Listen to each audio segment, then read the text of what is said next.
Assalamualaikum warahmatullahi wabarakatuh.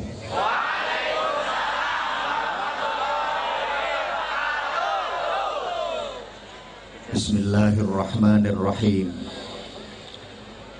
Alhamdulillahilladzi an'amana bi ni'matil imani wal islam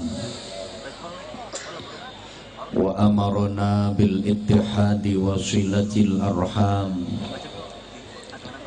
Asyhadu an la ilaha illallah wahdahu la syarikalah al malikul allam wa asyhadu anna muhammadan abduhu wa rasuluh khairul anam.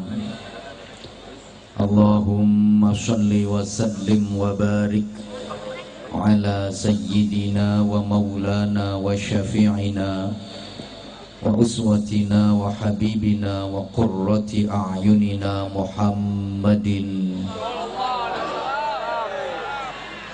syafi'ina yawmaz ziham wa ala alihi wa ashabihi ila yaumil qiyam. Subhanaka la ilma lana illa ma 'allamtana innaka antal alimul hakim. Rabbi shrah li sadri wa yassir li amri wahlul 'uqdatam min lisani yafqahu qawli waj'al li waziran min ahli. Rabbana atina min ladunka rahmah wa hayyi' lana min amrina rasyada. Wa ba'du, sa'adatal fadil wa ashabal fadail, ulama'ana al-kurama wa masyayikhana al-a'izza, para kiai, masyayikh, asatid, para sesepuh yang saya ta'zimi, yang dimuliakan Allah, pejabat pemerintah dalam semua tingkatannya, yang saya hormati Bapak Bupati beserta Ibu, Bapak Wakil Bupati beserta Ibu, Forum Koordinasi Pimpinan Daerah Kabupaten Banjarnegara yang berkesempatan hadir malam hari ini.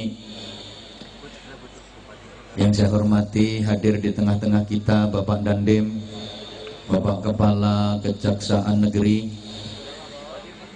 Kepala Kementerian Agama Kabupaten Banjarnegara,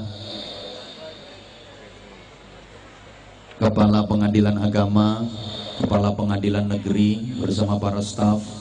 Yang saya hormati, tokoh-tokoh ormas dari Nahdlatul Ulama, dari Muhammadiyah, dari Syarikat Islam, beserta banom-banomnya. Yang saya hormati, keluarga besar Katrako yang dikomandani oleh Mas Anas dan Mas Agung. Yang saya hormati segenap panitia penyelenggara. Yang saya hormati juga para pengleset-pengleset sekalian, juga para cekadar-cekadar yang dongsong di pojokan, karena setiap kita semuanya kepingin dihormati, betul? Siapapun kepingin kehormatan. Senakal-nakalnya orang, kalau nggak dihormati itu pasti ya marah. Maka ada pelajaran berharga di setiap forum semacam ini. Sambutan-sambutan yang ada itu pasti yang saya hormati, karena setiap orang ingin dihormati. Sebejat-bejatnya orang itu kalau nggak dihormati ya marah. Saya ketika ngisi ceramah di lembaga pemasyarakatan, betapapun yang saya hadapi para narapidana, saya tetap harus menghormati mereka. Jadi saya ngomongnya juga bapak-bapak, ibu-ibu, dan saudara-saudara sekalian yang saya hormati. Padahal yang saya hadapi narapidana, karena mereka juga butuh kehormatan. Coba saya jujur, saya ngomong apa adanya. Bapak-bapak, ibu-ibu, dan saudara-saudara sekalian yang terlaknat, para penjahat yang moralnya bejat, yang menjadi sampah masyarakat, ya diantemi kursi ya. Bahkan mohon maaf, ketika saya ngasih pembinaan di lokalisasi, yang saya hadapi perempuan-perempuan nakal, saya tetap harus menghormati mereka. Ngaji itu ngomong saya ya, ibu-ibu dan mbak-mbak sekalian yang saya hormati. Coba leh nyonge jujur. Para londe-londe sekalian yang suka menghancurkan rumah tangganya orang, juga para begenggek-begenggek yang suka menghabiskan duitnya suami orang.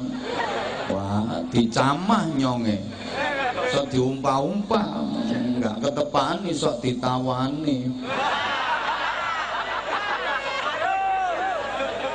Setiap kita kepingin terhormat, maka saudara-saudaraku, ikhwatal iman, jamaah sekalian yang saya cintai, yang saya hormati, rahimakumullah, menyongsong tahun baru Islam 1437 Hijriah ini, kita harus bertekad untuk melakukan revolusi mental menuju ke arah perbaikan dan peningkatan prestasi ibadah. Allahumma sholli ala Muhammad. Agar kita menjadi orang-orang yang sukses dunia akhirat. Perlu diingat saudaraku, orang yang sukses itu bukan berarti orang yang berhasil mendapatkan sesuatu yang diinginkan. Tapi orang yang sukses itu adalah orang yang berhasil mendapatkan kebaikan dalam hidupnya. Tak baleni, soalnya saya pelonga-pelongo koyo gak paham. Pancen saya sadar yang saya hadapi orang-orang yang kurang begitu cerdas, maka saya harus telaten. Yang namanya sukses itu bukan berarti berhasil mendapatkan sesuatu yang diinginkan, tapi yang namanya sukses itu berhasil mendapatkan kebaikan dalam hidupnya. Sehingga Allah mengajarkan doa dalam Al-Quran yang saya yakin kita semuanya hafal. Itu biasa disebut doa sapu jagat. Rabbana atina fid dunya hasanah wa fil akhirati hasanah wa qina adzabannar. Ya Allah, berikanlah kepada kami di dunia ini hasanah, kebaikan. Wa fil akhirati hasanah, berikan pula di akhirat kami kebaikan. Jadi kita diperintah memohon kebaikan, bukan disuruh memohon apa yang kita inginkan. Nggak diperintah meminta apa yang kita harapkan, tapi diperintah memohon kebaikan. Kenapa demikian? Karena sesuatu yang kita inginkan belum tentu jadi kebaikan. Sesuatu yang kita harapkan ketika berhasil kita dapatkan belum tentu itu jadi kebaikan dalam hidup kita. Banyak orang yang menginginkan sesuatu, dia berhasil mendapatkan sesuatu yang diharapkan, tapi ternyata nggak jadi kebaikan dalam hidupnya. Ingin jadi anggota dewan, mulai kampanye, saudara-saudara, mari kita berjuang bersama-sama, saudara-saudara. Wileh ngetokke duit wakeh banget, karena kan udah bukan rahasia lagi.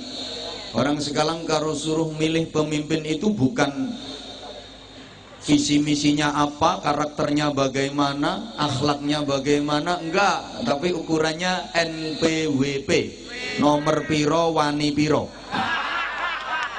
Jadi kalau ditanya pilih yang mana, pilih yang berjuang, yang beras, baju, dan uang. Dia kepingin jadi anggota dewan, kampanye sana sini, keluarin duit ratusan juta, berhasil dia jadi anggota dewan, tapi ternyata dapat 4 bulan masuk penjara gara-gara kesandung urusan korupsi. Dia berhasil mendapatkan sesuatu yang diharapkan, tapi itu tidak jadi kebaikan dalam hidupnya. Maka saudaraku, nggak usah iri sama orang yang berhasil mendapatkan sesuatu, tapi irilah dengan orang yang baik. Irilah dengan orang yang berhasil mendapatkan kebaikan dalam hidupnya. Kalau ada orang ngajinya rajin, jamaahnya rajin, sholawatan rajin, bangun malam untuk sholat qiyamul lail rajin, dia kaya, dermawan, iri sama orang-orang seperti itu. Tapi kalau ada orang yang berhasil mendapatkan sesuatu urusan duniawi, ya nggak perlu iri, karena sesuatu yang didapat belum tentu jadi kebaikan. Ada orang dapat door prize, dia habis belanja di mall, dapat hadiah motor, nggak perlu diiri, karena motor yang didapat belum tentu jadi kebaikan. Dapat hadiah motor, harganya 40 juta, baru 2 hari dinaikin sama anaknya di jalan raya, kenceng, weng, bres, nubruk bokong. Bokongnya tronton. Sehingga Sayyidina Ali karramallahu wajhah wa radhiyallahu ta'ala anhu pernah menyatakan, ketika saya menginginkan sesuatu, maka saya berdoa kepada Allah. Saya ikhtiar maksimal, saya kerja keras agar sesuatu yang saya inginkan itu berhasil saya dapatkan. Ketika doa saya dikabulkan Allah, ketika ikhtiar saya berhasil, kerja keras saya berhasil, yang saya inginkan berhasil saya dapatkan, maka saya bersyukur, alhamdulillah. Berarti keinginan saya disetujui oleh Allah. Berarti keinginan saya di ACC sama Allah. Saya bersyukur. Tapi ketika saya menginginkan sesuatu, kemudian saya berdoa kepada Allah, ternyata doa saya tidak dikabulkan Allah. Saya kerja keras, ternyata gagal. Saya ikhtiar maksimal, ternyata tidak berhasil mendapatkan apa yang saya inginkan. Saya lebih bersyukur lagi, saya lebih alhamdulillah lagi. Jadi ketika gagal itu syukurnya malah nemen. Kenapa? Karena yang terjadi bukan keinginan saya, karena yang terjadi adalah kehendak Allah. Dan saya yakin kehendak Allah jauh lebih baik daripada keinginan saya. Allahumma shalli ala Muhammad. Fa'asa an takrahu syai'an wa huwa khairul lakum. Boleh jadi kalian membenci sesuatu, bisa jadi kalian tidak menyukai sesuatu, padahal sesuatu yang tidak kalian suka itu ketika terjadi pada diri kalian itu dampaknya sangat baik. Wa asa an tuhibbu syai'an wa huwa khairul lakum. Boleh jadi kalian menyukai sesuatu, mencintai sesuatu, mengharapkan mendapatkan sesuatu, ternyata ketika sesuatu itu terdapat pada diri kalian, itu dampaknya sangat jelek bagi kalian. Sadari, wallahu ya'lamu wa antum la ta'lamun. Allah Maha tahu apa yang terbaik buat kalian dan apa yang jelek buat kalian, sedangkan kalian tidak tahu. Bapak Ibu saudaraku jamaah sekalian rahimakumullah, banyak hal yang kita benci, tidak kita sukai, tidak kita inginkan hadir dalam kehidupan kita, ternyata kita dapati itu dalam kehidupan kita. Subhanallah, dampak positifnya luar biasa. Jujur sering saya sampaikan di mana-mana, saya pernah mengalami satu keadaan yang saya nggak suka, satu keadaan yang saya benci dan tidak inginkan itu terjadi dalam kehidupan saya. Saya pernah marah sama sopir saya, gara-gara sopir saya nyonge, aku yang mek nyong kuwi, terlambat menghadiri acara pengajian, kurang lebih 1 jam saya terlambat. Waktu itu sopir saya mencret. Saya udah diteleponi sama panitia, digegeri, udah ribet panitianya. Ini tinggal nunggu Pak Kiai, gimana kok belum datang? Sudah enak diribetin panitia. Dan sopir saya mencret. Sopir yang lain udah kadung keluar, nganter bunyai, nganter ada tugas. Saya tunggu sampai dia sembuh dari mencretnya. Begitu dia sembuh, tak marahin dia. Sopo sing ngongkon mencret. Dia nggak berani ngomong, orang yang marahin saya, tapi mesti batin. Saya nggak pingin mencret ya sopo. Begitu sembuh langsung, ayo cepet. Naik mobil tuh kecepatan tinggi, saya nggak peduli, nggak mikir risiko. Selama perjalanan tak geremengi terus, tak marahin terus. Ayo cepet. Brrr. Begitu sampai lokasi, subhanallah ternyata acara ngaji itu diundur. Jangan alhamdulillah dulu. Diundurnya kenapa? Karena di jalan raya dekat lokasi pengajian tadi ada kecelakaan beruntun. 5 mobil brus, gepeng semua. Dan kejadian itu kurang lebih 1 jam yang lalu. Andaikan saya nggak terlambat 1 jam, mungkin mobil saya termasuk salah satu dari 5 mobil yang kecelakaan beruntun dan gepeng tadi. Begitu tahu kejadian itu, sopir yang tadi saya marahi langsung tak omongi, untung awakmu mencret. Ini andaikan kamu gak mencret, bisa jadi mobil kita termasuk mobil yang gepeng itu. Tadi saya benci, gak seneng, saya gak seneng. Begitu ada peristiwa itu langsung tak rangkul. Ya besok-besok mencret lagi ya. Subhanallah, kadang kita menyukai sesuatu tapi ternyata itu dampaknya jelek buat kita.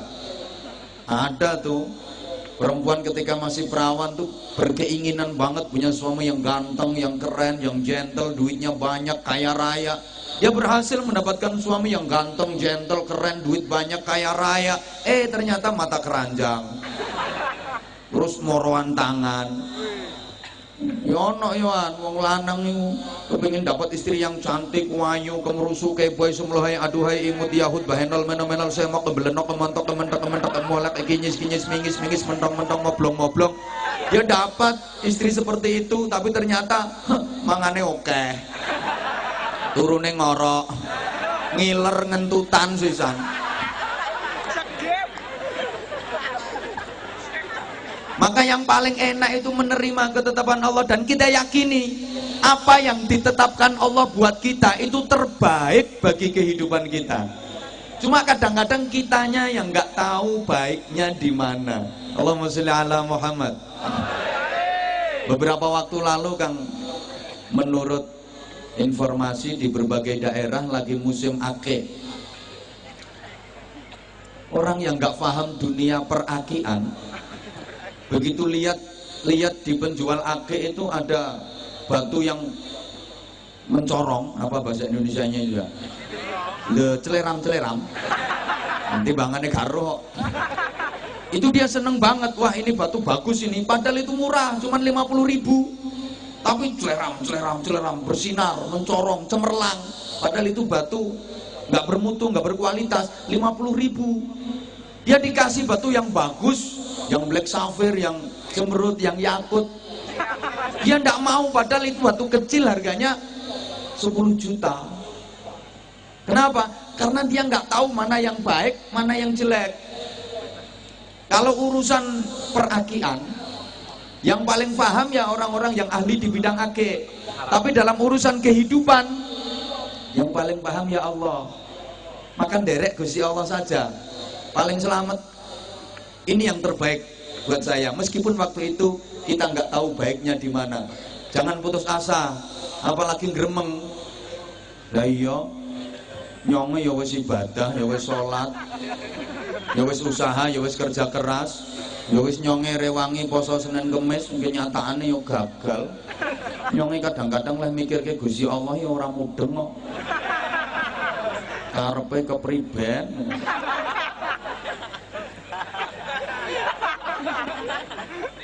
Jamaah sekalian rahimakumullah, mohon maaf kalau saya nanti banyak pakai bahasa Jawa.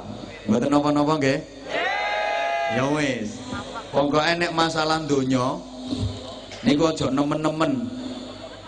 Nikmat dunia ini nikmat bohongan, nikmat ngapusi, sifatnya mata'ul ghurur, kenikmatan yang mempedaya, kenikmatan yang menipu. Karena nikmat yang hakiki, nikmat yang sejati, nikmat yang sesungguhnya itu nikmat di akhirat. Enak tentunya niki enak ngapusi. Lah enak sing sejati, enak sing asli iku enak ten swarga. Demikian pula loro tentunya niki loro ngapusi.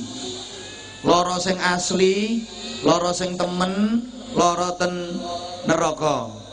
Maka kalau dibandingkan enak dunia dengan enak surga, jauh banget. Demikian pula sakit di dunia dengan sakit di neraka, perbandingannya jauh banget. Jamaah sekalian, tekai di mangga dikatekke aku.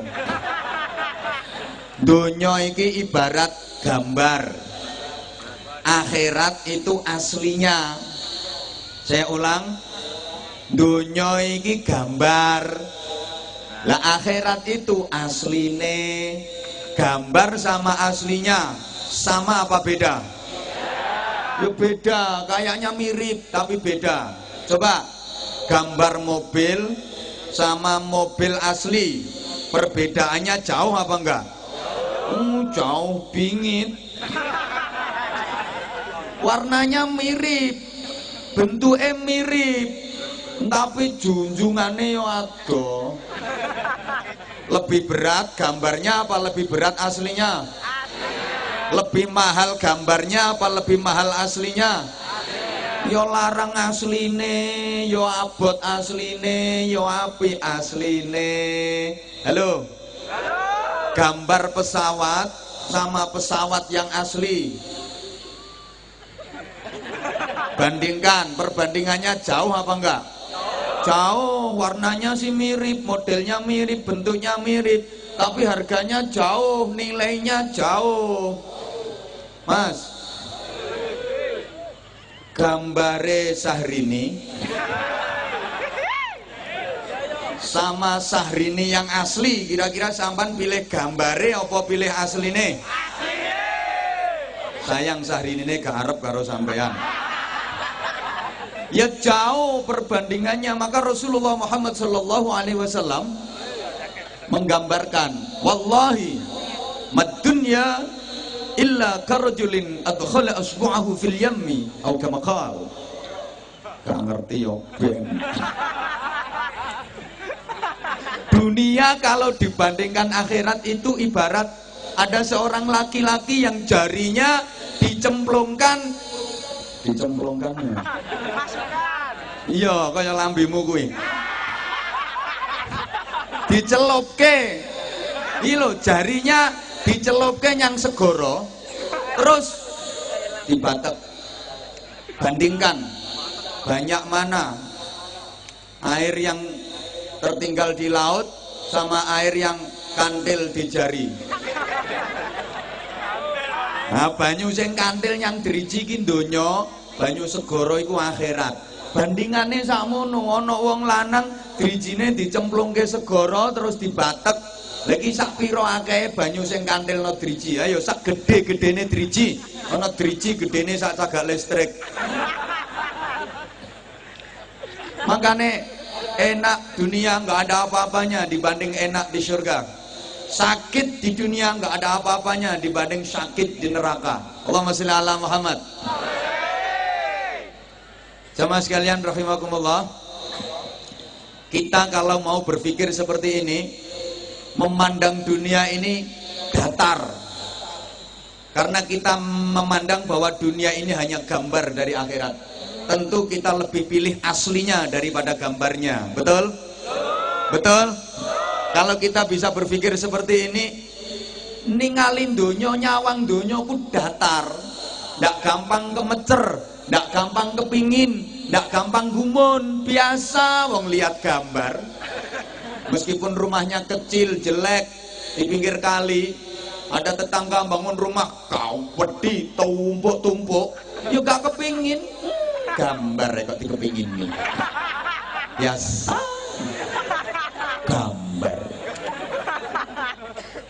omahe elek nyawang tangga omahe apik ya ora kepingin wong gambar ya padha karo ana wong lanang omahe ditempeli gambare wong wedok ayu-ayu tapi bojone dhewe elek.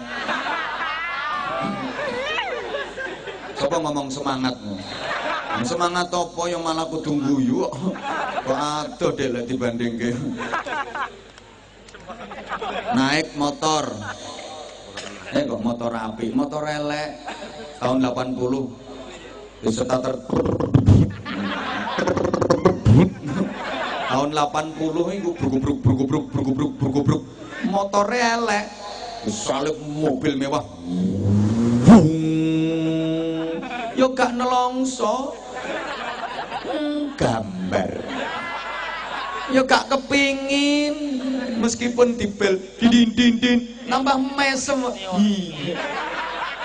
gambar enak wekku enak weke nyonge iso gawe olahraga sing nyalipi plate merah ora mobile dhewe wong bupati mobile negara.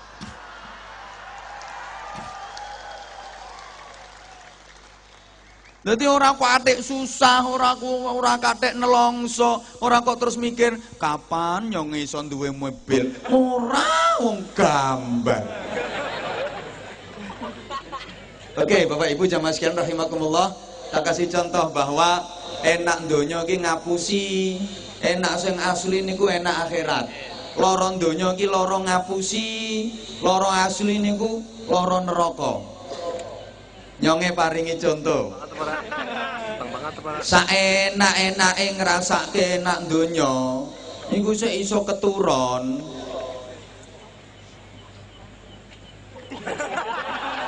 Ayo, sampeyan ngrasake enak nang donya sing menurut sampeyan paling enak napa? Sapa ngomong kelon no? Tak pikir wong Banjarnegara ki ya halus-halus ngono. Tibae ya padha wae, ya ben ana sing ngawiti. Ya wis lek kuwi mbok anggap paling enak. Rampung leh. Rampung lehmu ngono kuwi paling ya terus tetep iso turu. Wong enake mung ngapusi kok. Wis enak-enake mari pluk-pluk ngono kuwi. Tetep iso turu wong enake mung ngapusi. Enak sing asli niku enak ten swarga. Saking enake ora iso keturun. Dadi besok nang swarga iki gak ana acara turu. Saking enake. Demikian pula lara donya kuwi lara ngapusi. Sak lara-larane ngrasake lara donya sik iso keturun. Ana wong lara paring parah sekalipun larane iso turu sian. Tapi lek lara asli no akhirat saking larane ora iso turu. Dadi benjing no akhirat gak ana wong ngomong, "Mas, aku wingi ketok sampean disiksa nang neraka digebuki malaikat ku rasane piye?" Tunggu kok nyonge keturun. Ora ono wong saking larane. Niki gambarane nggih wonten. Wong kuwi saking senenge, saking enake turu ilang ora iso turu. Saking larane, saking susahe ya ora iso turu. Ibu-ibu nuwun sewu. Misale suami ibu pergi kerja udah lama nggak pulang sekitar 3 bulan. Ibu kangen banget sama suami, emang cinta. 3 wulan ora mulih wangen. Dan satu malam ibu lagi di rumah sendirian, ngantuk, beliur, pol ngantuk, beliyeng. Tiba-tiba suami ibu yang ibu kangenin yang udah 3 bulan nggak pulang itu pulang mendadak. Kira-kira kangene tesik napa ilang? Kangen kok kangen ngantuke tasik napa ilang? Ya ora trimo ilang kok. Ya nenes kok. Bayar ngono ketok bojone teko. Ora trimo biar ya piar-piar barang ngono. Ya Allah Mas, sampean kok gak ngomong arep mulih. Aku sengaja gak ngomong kok Dek, kuwatir nek gak sida aku ngekeki surprise. Aku yang ngomong ke Mas, ilang ngantuke. Saking senenge, saking bahagiane ngantuke ilang. Nggih napa nggih? Wong saking susahe yo ilang ngantuke. Bapak, nuwun sewu, Bapak nang griya ijenan di rumah sendirian, ngantuk-kantuk banget, bliyur-bliyur nganti nyosok-nyosok. Saking nemene ngantuk, tiba-tiba omahe bapak kobongan. Ngono ku mosok bapak ngomong, turu sik dilu. Mosok gendine teko kene. Ya gosong, Bro. Ya cerekal, ilang ngantuke. Mergo saking susahe. Makane masalah donya ki remeh, gambar. Jangan terlalu dipikirin. Mohon maaf, kata orang jarene wong wetanan, mikir donya ya aja jero-jero. Kadang-kadang ada orang lebih seneng gambarnya daripada aslinya. Halo? Aja jero-jero mikir donya, sampai urusan akhirat kalah karo donya. Kok milih gambare timbang asline?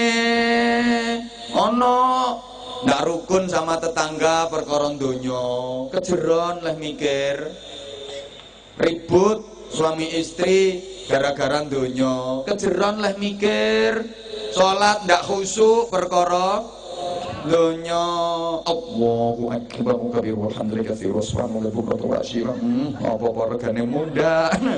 Allahu akbar ke panenan yo ora dadi. Sami Allah liman hamidah, dagangan yo ora payu sisan. Allahu akbar, kejeron lah mikir.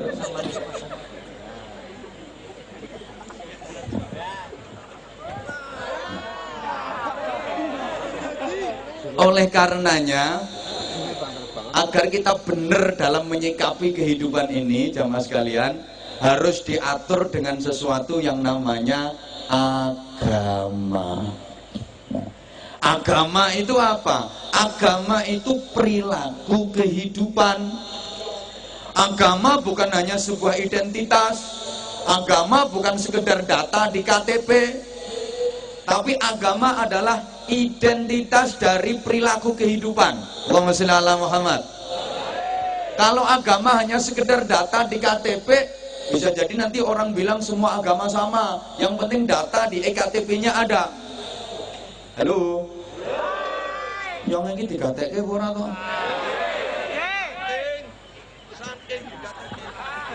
Agama juga bukan organisasi. Mohon maaf, agama bukan ormas. Islam itu bukan ormas-ormas yang ada. Mohon maaf banget, Islam bukan NU, Islam bukan Muhammadiyah, Islam bukan SI, Syarikat Islam, Islam bukan FPI, Islam bukan JI, Islam bukan MTA, Islam bukan LDII, tapi Islam itu adalah perilaku kehidupan. Adapun organisasi-organisasi yang ada itu kan hanya bagian dari wadah untuk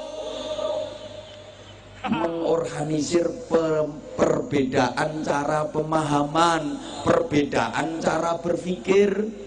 Maka perbedaan organisasi yang ada jangan sampai menimbulkan perpecahan, apalagi permusuhan.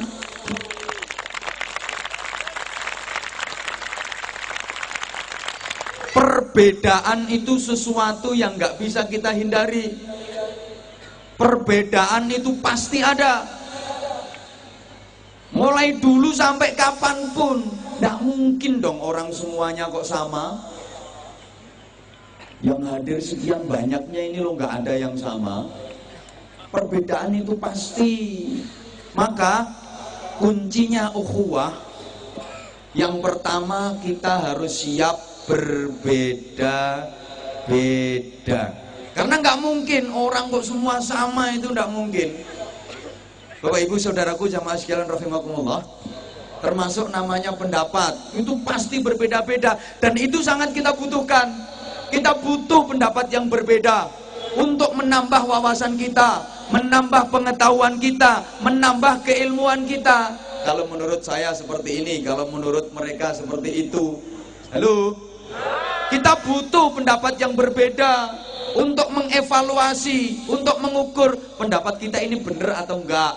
Kita juga perlu pendapat yang berbeda agar kita semakin kokoh dan semakin kuat.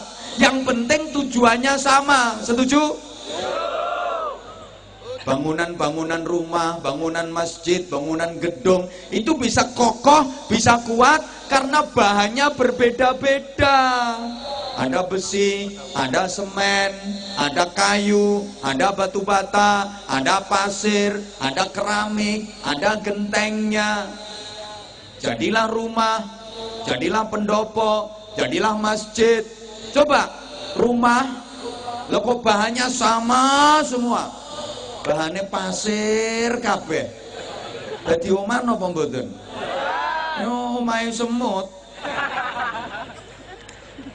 Justru karena bahannya berbeda-beda itu, tapi saling menguatkan, saling menopang, saling merekat, maka menjadi kokoh, maka menjadi kuat.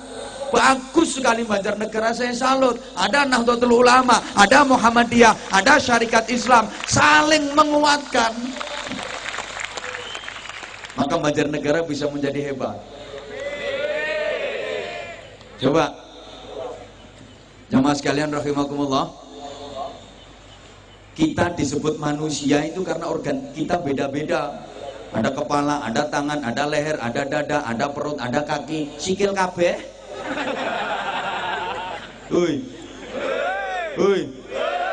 Maka kenyataan masyarakat kita itu sekarang semua potensi ada, tapi kebersamaannya yang masih minim.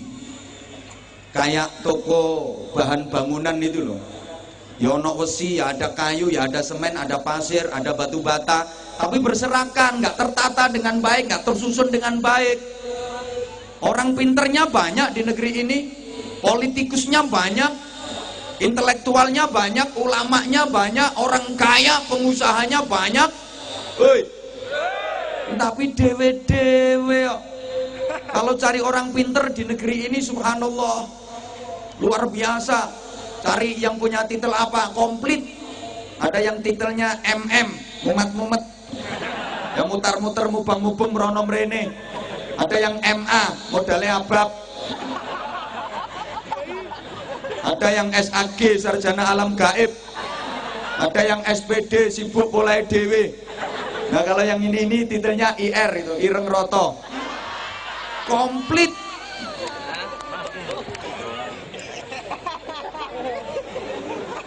Tapi kebersamaannya, mohon maaf, masih kayak itu loh, toko kios yang jual bumbu-bumbu dapur, toko perancangan itu kan komplit, apa saja ada tomat, ada cabai, ada garam, ada terasi, ada penyedap rasa, tapi dewe-dewe. Coba kalau mau bersatu, ulek nggone layah, jenenge kan enak toh.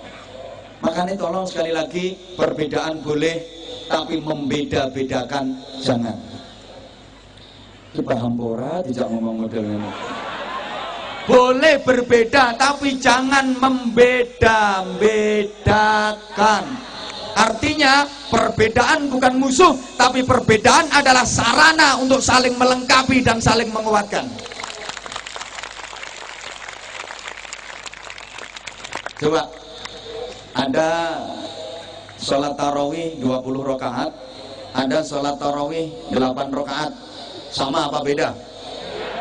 Beda, sapa ngomong podo. Ora iso matematika. 20 ambek 8 kok podo. Sama sholat tarawihnya, cuma beda rakaatnya. Mari kita lihat persamaannya saja, jangan perbesar perbedaannya. Kan tergantung cara kita menyikapi toh. Sampeyan ikut yang 20 rakaat, sedangkan yang jadi imam sholat tarawihnya cuma 8 rakaat. Begitu imam selesai, tambahi dewe. Kali nambahi wae kok repot. Sampean misalnya sholat tarawihnya 8 rakaat, imamnya 20 rakaat. Begitu imam dapat 8, minggato. Rampung toh urusannya. Gitu aja dibikin ribut, dibikin geger. Woi. Maka ada sholat subuh yang pakai kunut, ada yang nggak pakai kunut. Nggak usah geger. Geger tok dulu itu suka geger. Yang bener harus pakai kunut karena itu sunah abad. Kalau ditinggalkan harus pakai sujud sahwi, harus kunut. Satunya nggak usah itu kunut-kunutnya, nggak ada dasarnya, itu bid'ah itu kunut. Subhanallah, ngapain ribut dong sama-sama sholat subuhnya? Dulu di sana-sana ribut, alhamdulillah. Kalau Banjarnegara rukun, tidak ada yang meributkan. Alhamdulillah. Banjarnegara sudah nggak ada ribut soal kunut apa nggak kunut karena sama-sama nggak sholat subuhnya. Nah, apanya yang mau diributin? Saya jadi teringat ketika Buya Hamka, tokoh besar Muhammadiyah, Buya Hamka pergi haji bareng jamaahnya, ketepatan bareng juga dengan Ketua Umum Pengurus Besar Nahdlatul Ulama waktu itu, Allahu yarham, Kiai Haji Idam Khalid. Ketika itu naik haji belum pakai pesawat tapi masih pakai kapal laut, berbulan-bulan di laut. Itu jadwal sholat imamnya di jadwal, di giliran. Satu ketika Kiai Haji Idam Khalid selaku Ketua Umum PBNU jadi imam sholat subuh, Buya Hamka yang jadi makmum. Ini Kiai Idam Khalid ngimami sholat subuh nggak pakai kunut, padahal Ketua Umum PBNU. Diprotes sama jamaahnya, diprotes sama santrinya. Yai, wau ngimami subuh kok mboten ngangge kunut. Lek lali mestine kan sujud sahwi, lan jenengan kok nggih mboten sujud sahwi. Apa jawab beliau? Nyonge sengaja. Sengaja orang kunut. Lah kunut kepriye wong nyang mburiku ana makmum sing wonge luwih sepuh salate ora nganggo kunut. Aku menghargai, mula aku ora kunut. Besok giliran Buya Hamka sing dadi imam, Kiai Idam Khalid dadi makmum. Buya Hamka tokoh besar Muhammadiyah ngimami sholat subuh pakai kunut. Ini makmum yang Muhammadiyah bingung. Katanya nggak boleh kunut. Lagi kok kunut imamnya. Arepe kunut kok gak entuk, arep ora kunut kok imame kunut. Akhirnya yang kunut seperempat. Betapa beliau-beliau orang-orang yang top itu sangat mengedepankan tasamuh. Lha saiki ustaz-ustaz seketer iki lagi duwe santri telu pengkeri Allahu Akbar, haram, syirik, bid'ah.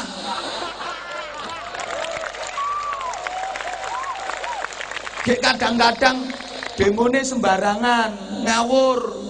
Masjid diobong, musola diobong, pasar dibakar, gedung dibakar, sing durung kari WC umum. Gak sakit, demo nganggo takbir, Allahu Akbar, Allahu Akbar, Allahu Akbar. Mesake polisine bingung. Dek selametnya polisine pinter. Yang demo Allahu Akbar, Allahu Akbar, polisi semritane ngunekke prit sami Allahu liman hamidah.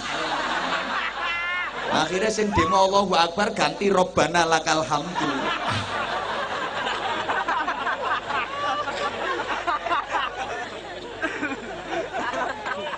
Justru perbedaan itu yang bikin indah.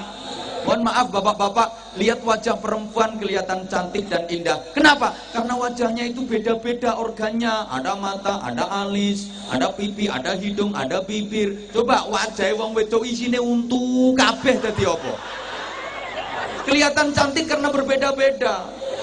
Panggung ini kelihatan indah dan cantik. Kenapa ya? Karena ada besi, ada lampu, ada salon, senajan wis amoh, ada minuman walaupun cuma air putih. Tapi tidak apa-apa, terima kasih, matur suwun. Saya dikasih minum apa-apa itu seneng kok, seneng. Ya, air putih saya seneng, malah menyehatkan. Ini air bening ini. Andaikan ada kopinya ya malah seneng lagi saya. Dan agak betah lama. Misalnya, kalau nggak ada ya nggak apa-apa. Nah, dikasih jahe juga seneng. Saya yang paling nggak seneng itu kalau dikasih minum kopi susu, itu paling nggak seneng. Karena menurut saya kopi susu itu minuman nggak jelas. Nah, kopinya ngajak melek, susunya ngajak turu. Jadi bingung ke.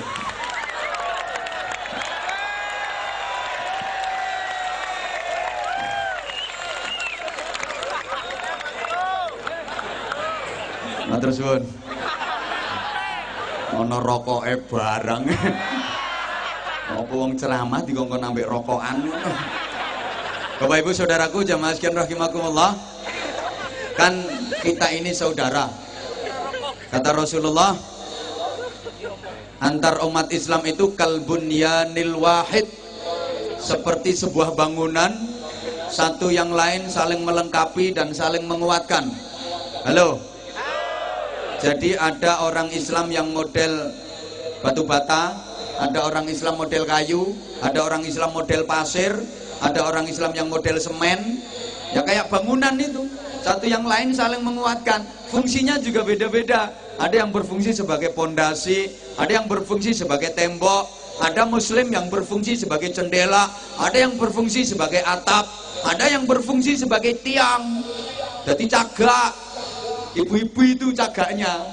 Kan an-nisa imadul bilad.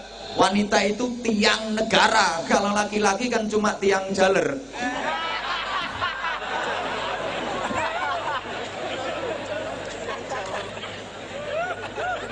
Nah, karena kita saudara, maka ya harus kita pererat lah namanya ukhuwah. Saya sering sampaikan kalau diurut ke atas kita pasti ketemu. Sekian yang datang ini saya yakin mbahnya sama. Kalau mbah nggak sama, naik lagi buyutnya sama. Buyut belum ketemu, nanti naik canggahnya sama. Di canggah belum ketemu, naik lagi, nanti di wareng ketemu. Wareng belum ketemu, naik lagi, namanya udek-udek. Nah, di udek-udek belum ketemu, naik lagi, nanti ketemu di gantung siwur. Gantung siwur belum ketemu, naik lagi, nanti ketemunya di tarangan bubrah. Tarangan bubrah belum ketemu, naik lagi, nanti ketemu di gedebok bosok. Kalau ini masih belum ketemu, saya yakin nenek moyang kita sama-sama seorang pelaut. Nenek moyangku, ya, orang pelaut. Kita berasal dari nasab yang sama, dari Nabiullah Adam alaihi salam dan Ibu Hawa, betul? Lawang dulur kok. Maka yang kedua, ya terus, tapi tolong yang nggak ikut nyumbang nggak usah cerewet. Kari ngrungokke wae kok umek kan. Kunci kebersamaan dan kunci ukhuwah. Yang kedua, jangan ingin menonjolkan diri, merasa paling baik, merasa paling penting, merasa paling benar. Ini sumber hancurnya persaudaraan, sumber hilangnya kerukunan. Halo. Coba, gak usahlah kepingin menonjolkan diri, merasa paling penting, merasa paling benar, merasa paling baik. Belum tentu kita itu penting, belum tentu kita itu baik, belum tentu kita itu benar. Kalau memang kita baik, kalau memang kita benar, gak usah ditonjol-tonjolkan, orang juga sudah tahu kok. Saya sering mencontohkan, bangunan rumah, bangunan masjid, itu ada semennya apa enggak? Ada semennya apa enggak? Semennya kelihatan apa enggak? Nah, untuk kelihatan jasanya, untuk diakui jasanya, tidak harus kelihatan. Bangunan kuat itu karena ada besi, tapi besi nggak kelihatan. Toh semua orang mengakui itu pasti ada besinya. Andai kan nggak ada besinya nggak mungkin kuat. Tapi besi nggak pernah menonjolkan diri, nggak mau ngetok-ngetok ke jasane. Woi, berarti kata kayak. Coba kalau bangunan itu semua bahannya merasa penting, merasa berjasa, terus semua kepengin menonjol. Besi pengen ketok, kayu pengen ketok, semen pengen ketok, pasir pengen ketok, boto pengen ketok. Ambruk. Anwar Zahid sing ngadeg nang ngarepe jenengan niki wonten paru-parune mboten? Cobi umpami paru-paru kula kok pengen ketok manggon bathuk. Jantung kula pengen ketok manggon bokong. Kabeh rumangsa duwe jasa. Akhirnya kabeh rumangsa pengen menonjol, rumangsa pengen ketok, malah menghancurkan, malah rusak. Allahumma sholli ala Muhammad. Udahlah. Penyakit kita sekarang ini rumangsa apik, rumangsa penting, rumangsa berjasa. Kalau komponen bangsa ini merasa kelompoknya yang paling penting, kelompoknya yang paling benar, ini sumber kehancuran alamat, nggak bisa bersatu. Karena merasa paling benar, menganggap yang lain salah. Merasa paling pinter, menganggap yang lain bodoh. Merasa paling penting, menganggap yang lain nggak penting. Ini sumber kehancuran berawal dari situ. Uang iku nek apik diketok-ketokke malah ora sida apik. Embo. Ya memang penyakit kita itu seperti itu. Akhirnya seneng pamer, dalam bahasa agama itu namanya riya. Udahlah, kalau baik ndak usah ditampak-tampakkan, ndak usah diketok-ketokke, kabeh wong ngakoni lek kuwi apik. Apik lek diketokke malah gak sida apik. Ini penyakit. Bu. Bu. Ibu misalnya sampean punya saudara kaya, terus sampean dikasih duit 10 juta. Seneng napa mboten? Tapi diomongke wae. Sampean lak malih ora pati seneng. Mergo apike diketok-ketokke, maringi 10 juta tapi diomongke wae. Ketemu ning pasar, Dek, duit 10 juta teko nyonge isih. Asik, matur suwun. Ya matur suwun 10 juta kok ora matur suwun. Akeh 10 juta itu. Duet-duet 10 juta. Nggih. Ketemu nyang sawah. Lele Dek, aku takon, nyonge takon, duit teko nyonge 10 juta isih. Asik. Duet-duet 10 juta ku akeh. Jarang lho dulur maringi 10 juta nek gak nyonge. Nggih, ketemu no pengajian ditakokke jawil. Duite isih. Sama nak malih ora suweneng. Tasik, Mbak, tapi arep tak balekke. Lah nyapa kok dibalekke? Kupingku gak kuat. Pokoke apik lek diketok-ketokke ku malah ora sida apik.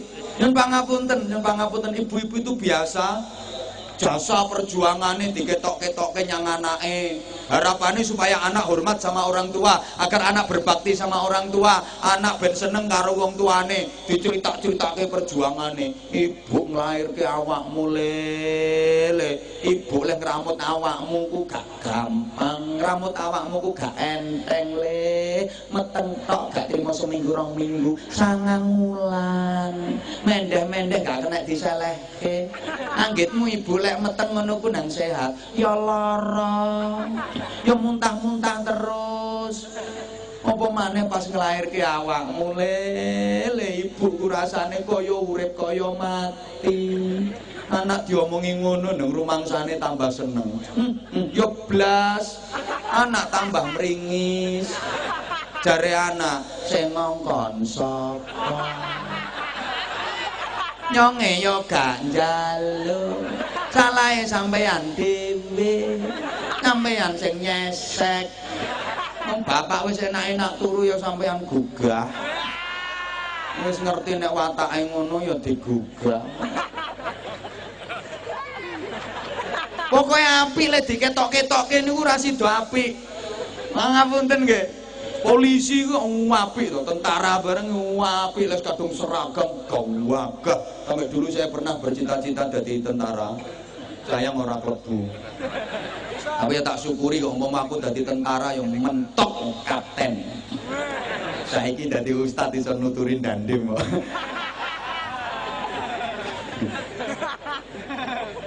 Apik tentara polisi, apik seragam ketok gagah. Tapi nanti ketok-ketokke mau dindi seragam, bal-balan seragam, mau warung seragam, harap no kamar mandi seragam, turu seragam, ora sida apik.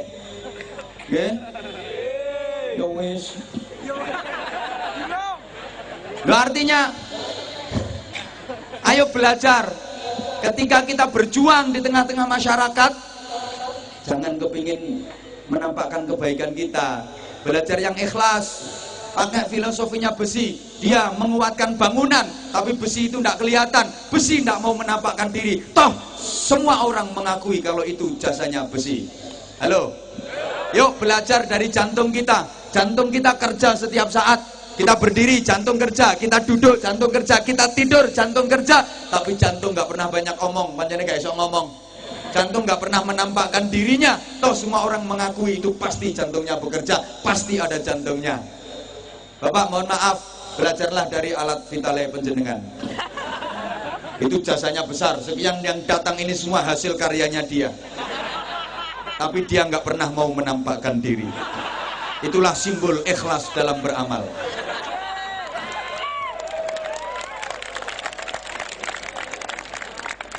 Subhanallah. Ya seperti ketika kita mohon maaf lagi buang hajat, lagi ke toilet, lagi ke WC, kita kan mampu merahasiakan amal yang satu itu. Yora diketok-ketok ke wong, yora dirungok-rungok ke wong. Betul-betul amal yang rahasia. Ikhlas. Begitu masuk WC, pintu tutup rapat, jebret. Jangan sampai ada lubang sekecil apapun yang bisa diintip dari luar. Keran dibuka, dan suaranya banyune banter, grojok, dan aman, tidak terdengar bunyi pret, perkotok-kotok, pret, perkotok-kotok, pret, perkotok-kotok. Jangan sampai kedengaran orang. Itu amal yang rahasia.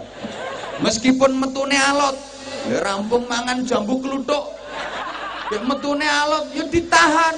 Itu amal rahasia, jangan sampai ketahuan dan kelihatan orang. Ditahan. Nggak ada orang kok, waduh, walot banget metune. Wes ngeden bola bali seorang metu-metu wae gitu. Nggak ada. Itu amal jangan sampai kedengaran orang. Meskipun WC-nya pesing, ya nggak sambatan, ditahan, diempet. Gak ono bunga, wah WC-nya pesing, enggak, ditahan. Bahkan setelah selesai bersih, rampung leh cawi, bersih keluar, kita tetap mampu merahasiakan amal yang satu itu dan tidak diceritakan kepada orang lain. Saya belum pernah dengar ada orang habis ngising kok terus dikandak-kandak kayak uang. Ha bro, metu 14 bro aku mau. Sing 10 dawa-dawa, sing 4 ndek-ndek, enggak ada. Hanya orang gila yang menceritakan itu. Maka kalau ada orang habis amal kok diceritakan ke orang lain, itu berarti orang yang tidak waras. Ingat, salah satu tandanya orang yang ikhlas itu wis tidak mikir apa-apa, asal keterima aja udah seneng.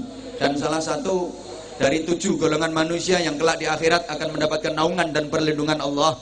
Di hari dimana tidak ada naungan, tidak ada perlindungan kecuali perlindungan Allah, adalah orang yang berikhlas dalam beramal. Rasulullah menggambarkan ibarat tangan kanan memberi, tangan kirinya tidak mengerti. Kita menyumbang kepada orang lain, tapi kita mengupayakan agar orang yang kita sumbang itu tidak tahu kalau kita yang nyumbang. Ini sulit, susah. Saya saja susah mengajak kepada masyarakat agar ikhlas dalam beramal, berusaha menyumbang kepada orang lain, tapi yang disumbang nggak ngerti kalau kita yang nyumbang. Susah nggih Bu nggih? Susah. Kalau mau praktek ya, ibu mulai besok kalau ada tetangga yang punya hajat, ibu kalau jagongan, kalau jagong, kalau buah, bapak-bapak juga itu di amplop nggak usah dikasih tulisan namanya. Mesti bantah yo ora iso. Engko lek yo ora weruh lek nyonge sing nyumbang. Wong kuwi engko ditulisno buku besar kok. Itu nyumbang apa nabung? Hingga ketika banyak tetangga punya hajat itu banyak ibu-ibu yang mengeluh, dapat undangan itu nggak kok seneng, malah undangan meneh. Nggih Bu? Oh ngaku. Ya Allah, ya Allah. Saya itu sampai pernah ada yang sambatan ke saya Bu, madul kayak gini. Saya ini gimana Pak Ustadz, susah 1 bulan ini dapat undangan orang punya hajat itu 13. Sampai saya pernah ngapusi ya. Lo ngapusi gimana? Ya emang saya lagi nggak punya duit, saya ya berangkat mangkat kula, tapi nggih kosongan amplope. Bareng kula lungguh disuguhi mangan ati kula nangis. Ya ngapa kok nangis? Nggih kula nggih mikir wong ora bayar kok mangan. Ngono ku sik takon kula dosa napa mboten. Niki kula jawab, golek mboten gadah yatra nggih, mboten usah ngapusi. Wong sing punya hajat itu lho enggak nyuwun duit. Niku nyamung nyuwun doa restu. Nah nek nampa undangan niku diwaos riyin to, niku mung mohon doa restu. Jenengan saja yang salah tafsir. Jadi kalau nggak punya duit mboten usah susah nggih, jenengan mawon nulis donga, muga-muga kabul hajate, amin. Dilempit wadai amplop lebokke kotak. Lah masyarakat itu terbalik kok. Ngasih duit tapi nggak ngasih doa. Loh padahal yang punya hajat itu mintanya minta doa. Bener dikasih doa. Itu ngasih duit nggak ngasih doa.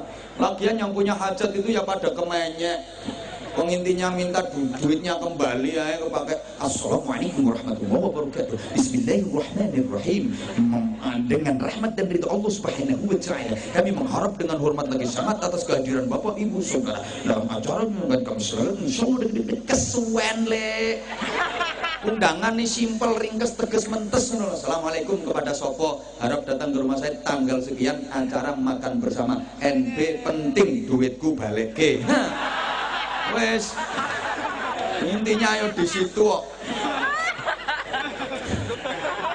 Udah.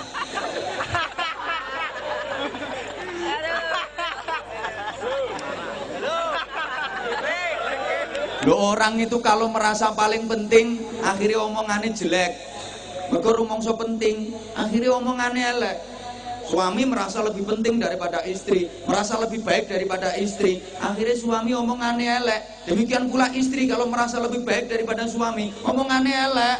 Merasa lebih penting, merasa lebih baik. Jarene sing lanang, "Dek, kurang opo aku ambek sampean? Kurang opo nyong ambek sampean?" Tapi balesane sampean kok ngene. Orang ngetokke, gak rasa-rasake nyonge dadi bojo sampean 5 tahun ora ketemu enak, kliru nyonge oleh bojo sampean. Dari sing wedok, "Mas, ngomong apa?" "Ngomong apa? Rumangsamu aku ditangkep dadi bojomu nang kepenak." "Ya ora penak. Aku yo ngempet, Mas, ngempet. Aku nyawang rupamu aja kulino sawanen." Dari sing lanang, "Aku oleh bojo awakmu yo rugi." "Aku badhe apa oleh bojo sampean?" Mergo apa? Rumangsa penting, rumangsa apik. Coba nek gak rumangsa penting, gak rumangsa apik, yo enak lek ngomong, "Dek, sing sabar yo, Dek. Duwe bojo nyong. Nyong yo pengen, Dek, mbungahke sampean, kepengin nyenengke sampean, cuma yo nyonge urung iso, Dek, dongake." "Mas, gak usah ngomong ngono, Mas. Malah aku sing urung iso bahagiake sampean lho, Mas. Aja ngomong ngono." "Gak, Dek, nyong oleh bojo sampean wis seneng." "Ya padha, Mas, aku ya iya." Ya keruntelan bendino.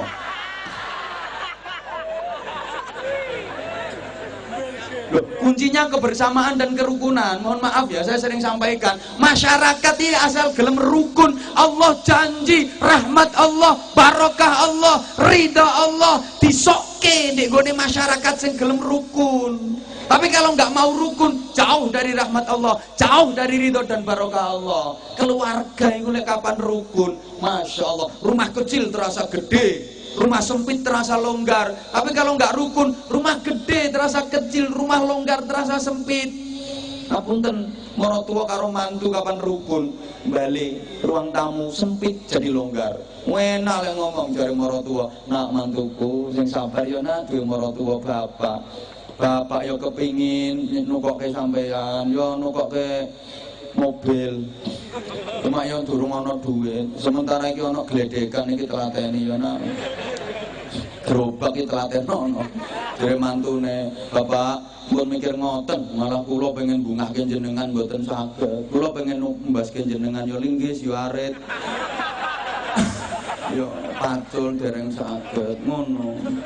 Karena gak bapak duwe mantu sampeyan wis seneng. Sami kula gadah mantu jenengan, gadah maros jenengan nggih saweneng. Rokok genten ngemut. Udut iso gantian karo maratuwa joinan. Mergo rukun. Nek gak rukun, mbali ruang tamu jembar sesep. Mertua lagi duduk enak di ruang tamu, menantu dateng. Sik nyengungu, ketok mertuane, balik mantune, mencelat. Ketemu konco ditakoni, "Nyapa Mas kok gak sida mlebu omah?" Musuhe nyong urung turu kok. Subhanallah. Mohon maaf, suami istri juga gitu.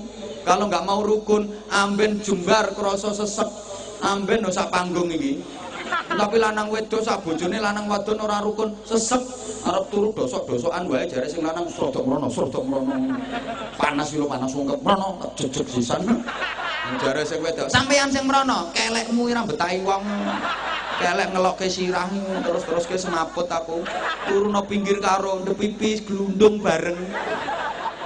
Tapi nek rukun, maaf, tempat tidur yang sempit terasa longgar, amben ini cuma setengah meter. Tapi suami istri rukun, jembar. Sing lanang bingung, "Dek, amben mau setengah meter lah gak kamot gawe turu wong loro." Sing wadon tawenang, "Ya kamot Mas, kok gak kamot ya kamot." Sing lanang malah bingung, "Lah carane kok priben, Dek?" "Ya diakal to, Mas." "Ya diakal kaya winginane kae." "Ya sampean kok dhuwur nyange kok ngisor." Kamot to. Mergo beres angger rukun iki beres. Niki pentingnya hablum minan nas. Orang yang solih, sempurna, mulia dan dimuliakan Allah, itu yang solih ritual sekaligus solih sosial. Allahumma sholli ala Muhammad. Solih ritualnya bagus, solih sosialnya juga bagus. Hablum minallahnya top, hablum minan nasnya top. Mbok kapati paham model diomong. Tak kasih contoh. Ini jadi orang yang mulia dan dimuliakan, terhormat. Panglima Besar Jenderal Sudirman. Beliau luar biasa. Jenderal Sudirman itu pahlawan, pejuang kemerdekaan yang tidak pernah ditangkap sama penjajah. Selama memimpin perang baik merebut maupun mempertahankan kemerdekaan, Jenderal Sudirman itu nggak pernah ketangkep sama penjajah, nggak pernah ketangkep Belanda, nggak pernah ketangkep Jepang, nggak pernah diasingkan, nggak pernah dibuang, nggak pernah dipenjara. Halo, kan nggak pernah kita dengar Jenderal Sudirman dipenjara, Jenderal Sudirman dibuang, diasingkan, ketangkep sama penjajah. Subhanallah, beliau luar biasa, sakti. Perang dikepung sama penjajah, mau ditangkep, lep, lolos.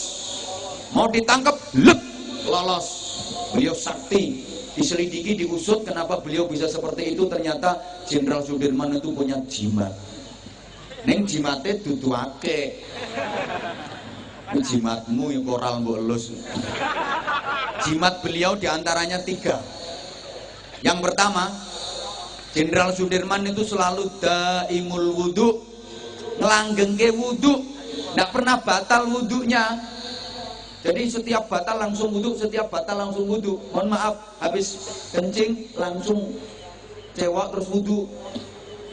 Mau tidur wudhu, bangun tidur langsung wudhu. Subhanallah, beliau seperti itu.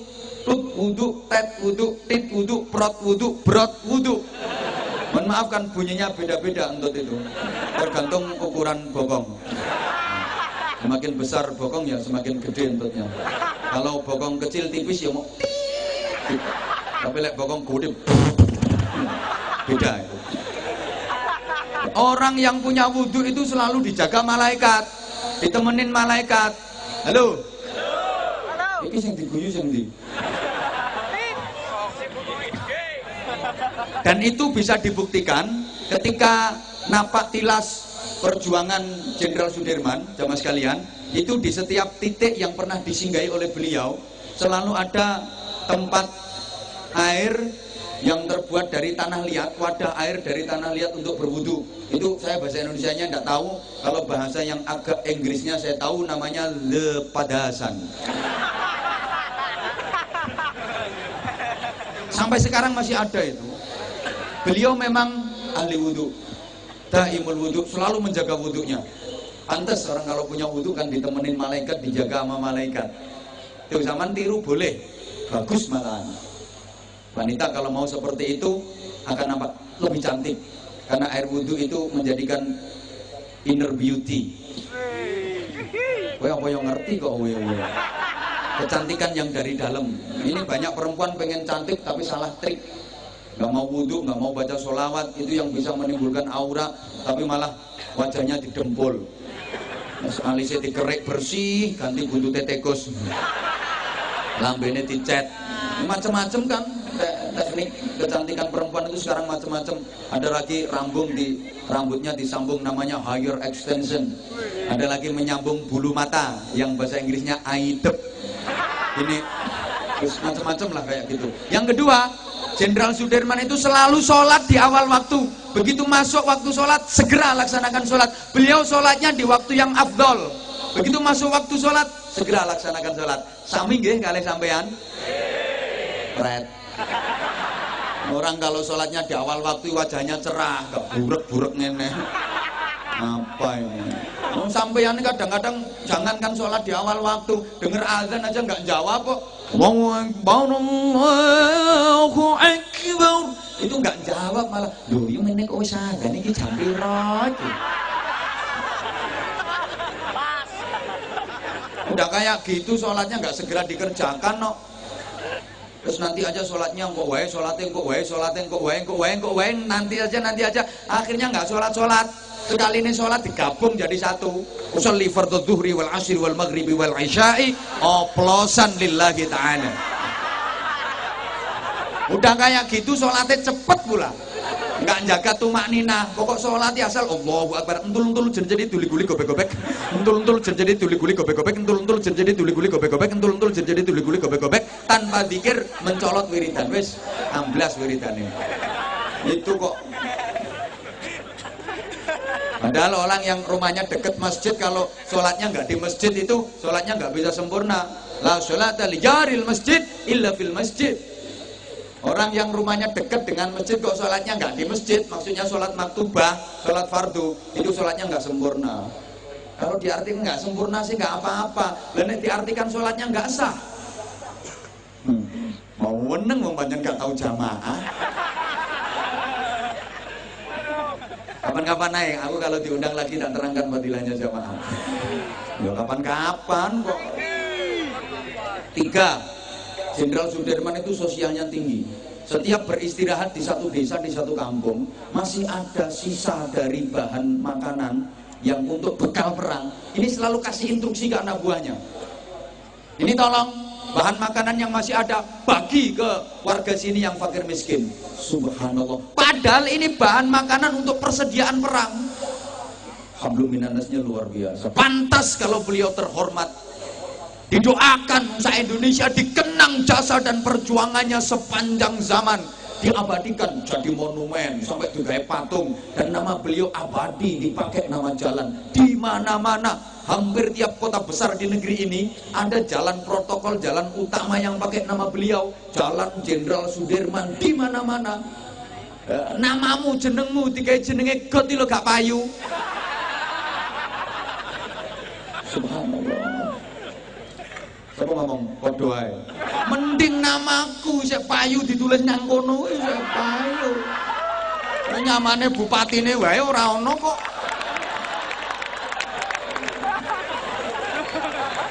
Halo. Kasih contoh lagi. Allahu yarham Gus Dur, Kiai Haji Abdurrahman Wahid. Beliau adalah Presiden Republik Indonesia yang ke Taman ke wong Indonesia wong Afrika apa? Gus Dur itu Presiden RI yang ke-4. Lepas dari keterbatasan beliau secara fisik, memang mata beliau secara fisik tidak bisa melihat, tapi mata batinnya tajam luar biasa, ngalahi sing plorak-plorok ini. Subhanallah, Gus Dur luar biasa. Secara fisik memang tidak bisa melihat mata beliau. Waktu jadi presiden pun kemana-mana ya nuntun. Maka waktu beliau jadi presiden banyak yang demo itu sakit hati saya. Loro hati nenyo. Demo ngawur ngomongnya. Gus Dur harus mundur, Gus Dur harus mundur. Rasane ati, mundur piye wong maju nuntun kok mundur. Ngawur ngomongnya. Sakit tau. Beliau hebat. Mohon maaf. Sampai jadi presiden demokrasi sandonya. Gaji PNS naik waktu Gus Dur presidennya. Gaji TNI Polri naik waktu Gus Dur presidennya. Nggih mboten? Mohon maaf. Sudah wafat Gus Dur, tapi subhanallah kemuliaannya luar biasa. Yang ziarah ke makamnya Gus Dur tiap hari tidak pernah kurang dari 3.000 orang. Tiap hari. Jadi informasinya para peziarah ke makam Gus Dur itu tiap hari nggak pernah kurang dari 70 bus. Tiap hari. Lah sampean-sampean ki sok lek wis mati kira-kira sing ziarah kuburmu ana pirang gerobak. Pirang becak. Sak tosa nggak penuh. Anakmu ya gak kira ngoro kuburmu ora mau tinggali warisan. Gus Dur bisa begitu luar biasa. Kenal dunia, diakui dunia. Padahal Gus Dur itu ibadahnya ke Allah biasa. Nongnya tahu persis. Gus Dur itu kalau sholat subuh cuma 2 rakaat.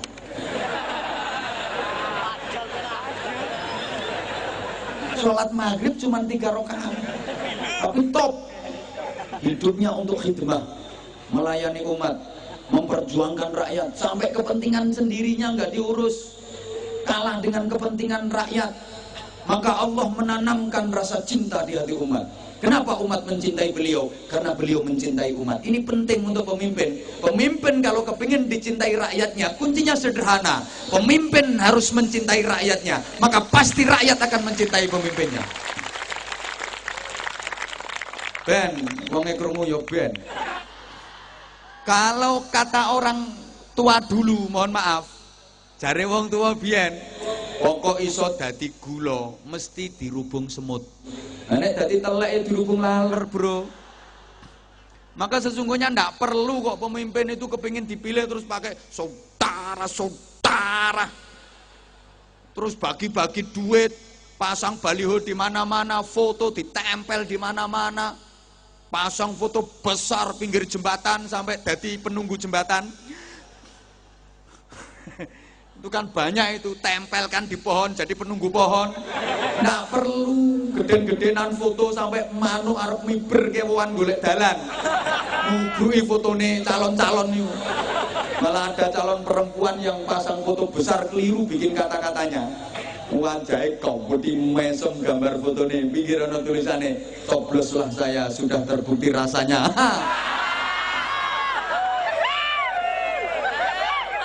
Nggak perlu, bersihkan niat, luruskan niat.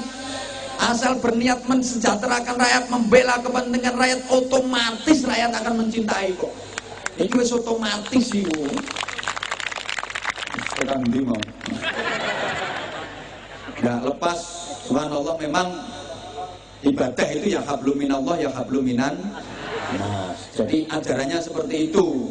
Bukan kok terus cuman Allah tok sing dipikirke terus gak ngurus urusan dunia ini ya enggak bener. Cuman muter tasbih tok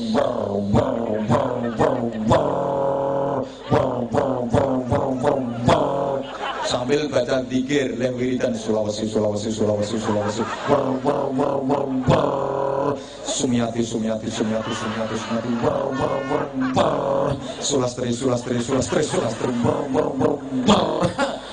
terus nggak ngurus dunia sama sekali. Nah, Islam nggak mengajarkan seperti itu. Nggak, memang halo, muter tasbih penting, muter kerjaan juga penting. Ayo dijawab penting gitu loh. Ngitung tasbih, ngitung utang, penting. Anda cuma ngitung tasbih, tapi itu hablum minallahnya bagus. Tapi utang sama tetangga nggak dihitung terus nggak dibayar, hablum minannasnya 0. Mohon maaf, pahalanya kalau ngitung tasbih sama utang yang nggak dibayar itu lebih besar dosanya utang yang nggak dibayar. Mau mikir mau utangnya oke? Halo, masalah utang itu penting banget kok. Sampai orang mau berangkat haji itu utang harus diberesin. Kalau utangnya nggak beres, rawaske. Minimal minta kerelaan dari yang masih diutangi belum dibayar itu. Mas, nyong ngarep lunga haji ya mas. Iki nyong sik duwe utang yang sampean 5 juta. Yo engko lek nyong teko tak bayar. Saiki tak gawene sangu. Yo gak apa-apa, berangkat, mangkat. Lah nek wong ngomongnya ora iso. Bayar dhisik. Duitnya nyonge balekke. Wajib dikembalikan dulu itu. Kalau nggak bayar, dia tetap berangkat haji. Hajinya sah, asal syarat rukun wajibnya dikerjakan sah. Cuma safarnya dihukumi safar maksiat. Bayangke to, tawaf ngubengi Ka'bah ping 7 catetane tawaf maksiat. Halo. Hajinya yang nggak mungkin mabrur. Kan haji itu tingkat-tingkatan toh. Kita udah belajar fikih. Tingkat paling tinggi dambaan setiap orang yang dijamin surga, dibebaskan neraka, diampuni dosanya disebut haji mabrur. Tingkat di bawahnya namanya haji makbul. Asal keterima hajinya, urusan pahala nggak tahu, pokok keterima. Ini haji makbul. Tingkat di bawahnya namanya haji mardud. Paling jelek sendiri disebut haji muhyiddin. Tukang bubur naik haji itu haji yang paling nggak genah. Makanya ribut terus sama Hajah Rumi itu. Duitnya harus beres. Kalau nggak beres, wah, punya utang sama orang, ya belum dibayar, apalagi hasil korupsi. Jangan berharap hajinya diterima Allah.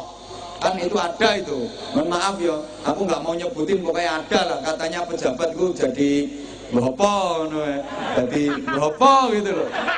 Haji hasil korupsi. Subhanallah, di sana awalnya sih lancar, tapi lama-lama ada kendala. Waktu lempar jumrah itu ada kendala. Kan lempar jumrah itu simbol lempar setan. Pakai batu kerikil kecil dilempar bismillahirrahmanirrahim, cetak balik watune. Diambil lemparkan lagi bismillahirrahmanirrahim, cetak balik. Watune balik terus bismillahirrahmanirrahim, cetak balik terus. Akhirnya batu diambil dilihat, ternyata ada tulisannya. Dibaca unine ngene, maaf sesama setan dilarang saling lempar. Kok setane kok antem-anteman. Halo. Terus ke? Dijawab penting ngoten nggih? Ngitung tasbih. Ngitung utang. Baca Al-Qur'an. Baca catatan utang. Ngono. Ingat Allah. Ingat istri, ingat anak, ingat keluarga. Penting. Jangan hanya Allah saja. Allah titik-titik. Allah. Istrinya nggak diurus. Dia keluar katanya jihad. Tapi sementara istri nggak dinafkahi, keleleran zahir batinnya. Anak nggak diurus, gimana pendidikannya, gimana akhlaknya. Dia keluar, Allahu Akbar, mohon maaf. Pahalanya dia Allahu Akbar, sama dosanya istri anak ditelantarkan itu lebih gede dosanya istri anak ditelantarkan. Dia keluar, Allahu Akbar, kata istri yang dari rumah, Allahu Akbar, pret. Aku kaliren bro. Anakmu ayahnya bayar sekolah bro, jadi harus diurus. Halo. Subhanallah. Memang prioritas ibadah itu sesuai profesi. Yang prioritas jihad sesuai profesi. Kalau pedagang jihadnya apa? Ibadah prioritasnya ya jualan yang jujur. Kalau guru jihadnya apa? Prioritas ibadahnya di mana? Ya ngajar, menyampaikan ilmu kepada murid-muridnya.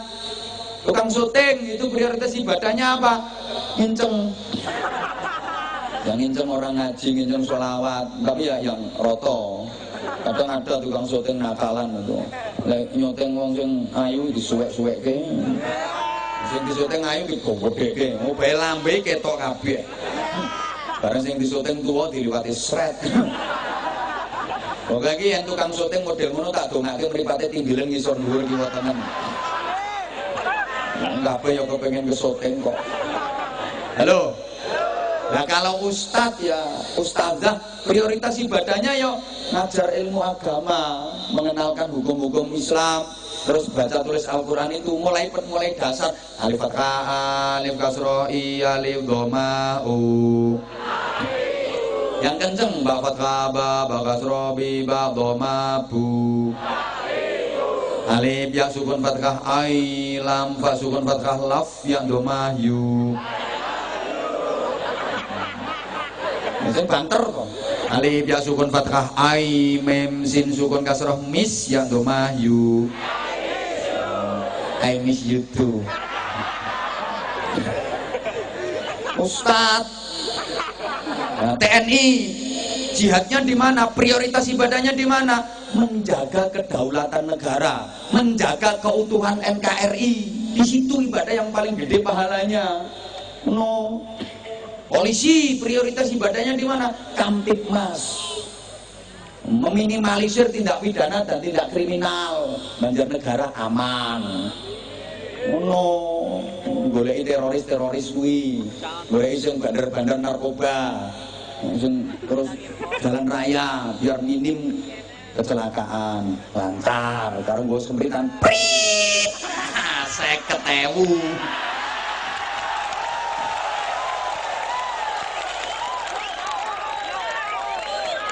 Nah, sing keplok-keplok jelas pernah ketilang. Kenapa sampean kok ditilang? Lo sampean melanggar. Coba sampean nggak melanggar, nggak mungkin ketilang. Anane ditilang karena sampean melanggar. Ini gambaran di dunia aja sampean melanggar, ditilang sama petugas. Lebih-lebih urusan akhirat, sampean melanggar aturan Allah, ditilang sama petugasnya Allah. Mau masuk alam kubur, mau masuk alam barzakh, banyak pelanggaranmu, ditilang sama mungkar nakir. Dan perlu diingat, mungkar nakir nggak bisa disuap, nggak kena dijak damai. Lo sing kena disuap itu kudu mungkar nakir. Nek mungkar nakir nggak kena disuap, sing iso disuap kuwi kudu mungkar nakir.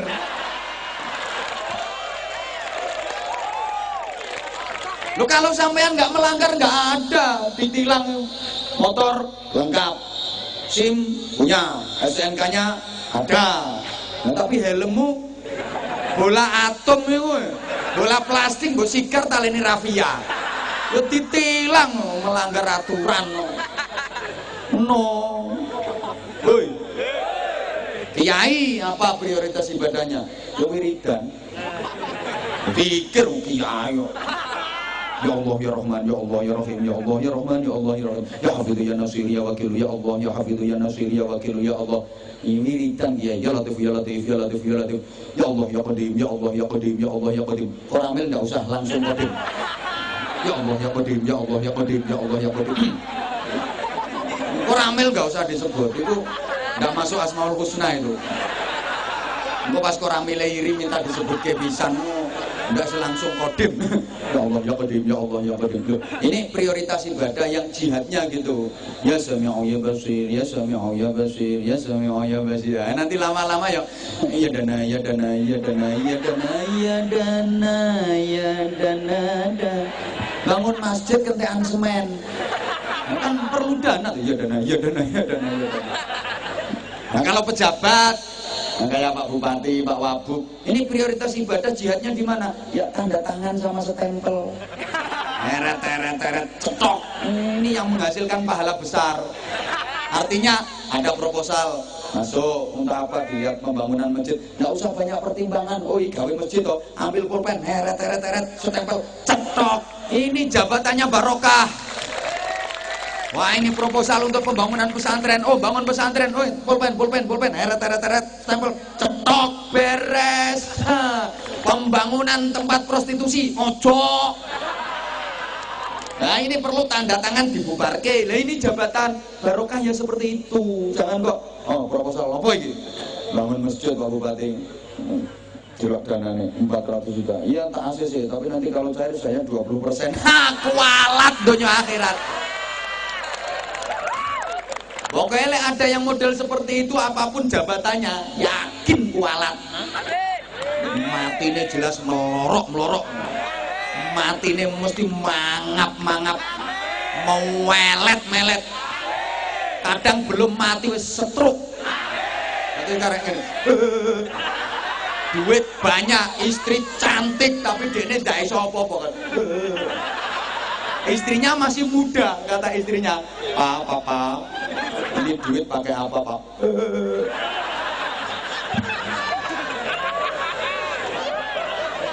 Arep sate to, Pak.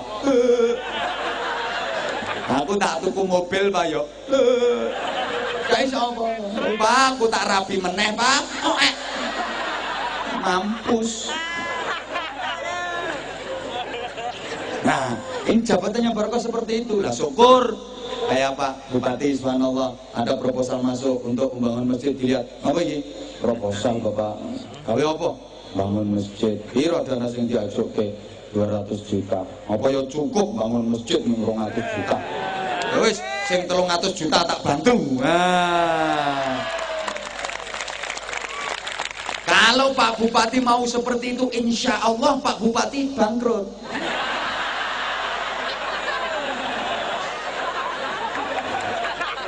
Kabeh masjid ngono gak nyonyor dadi bupati.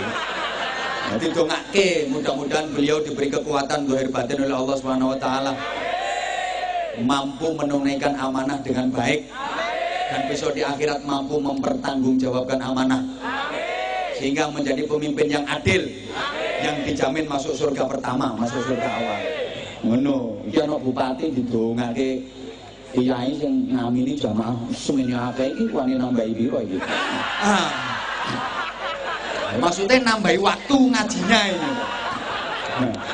Aku sering nyonge sering ngaji bareng pejabat didongake alhamdulillah mandi. Periode maneh ora usah kampanye dadi. Kalau ono sing nyalon dadi gubernur kepilih. Tapi rata-rata nambahi. Iki yang ngono iki, apa nambahi ya. Dandem iki kapan nambahi munggah dadi pangdam. Ngono. Ora nambahi mudhun dadi koramil. Dadi dan ramil. Bupati barang ora nambahi iso kepilih dadi RT. Ini yang prioritas.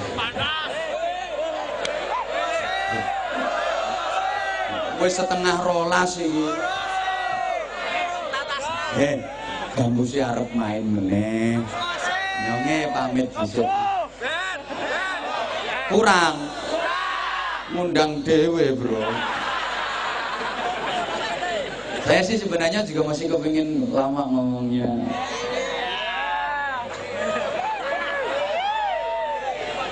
Nggih, insyaallah. Mudah-mudahan yang saya sampaikan dibarengi hidayahnya Allah. Kurang, Bu. Yo, kapan-kapan. Mohon maaf. Saya yakin di sana sini dari keterangan saya banyak kekurangan, banyak kesilafan. Ki Anwar Zaidi omongane kasar, pun kaget wong Jawa Timuran, wong wetanan omongane kasar. Pancen senes turunane bangsa halus. Tapi tidak semua yang kasar itu jelek, ada yang manfaat.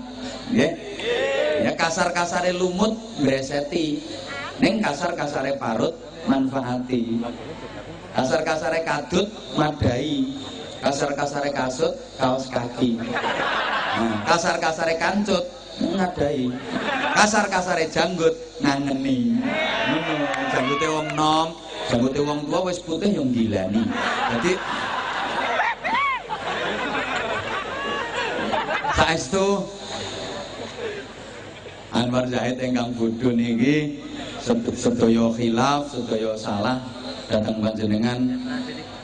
Kula nyuwun agungipun pangapunten.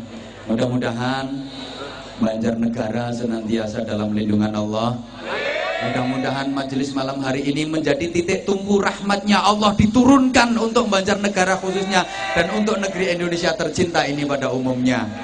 Pesan kula agama agemeng ngaji dipun lampahi, dipun tindake, jadilah warga negara yang baik, masyarakat yang baik. Asal masyarakat baik, insya Allah nanti negara ini akan dibikin baik oleh Allah Subhanahu wa taala.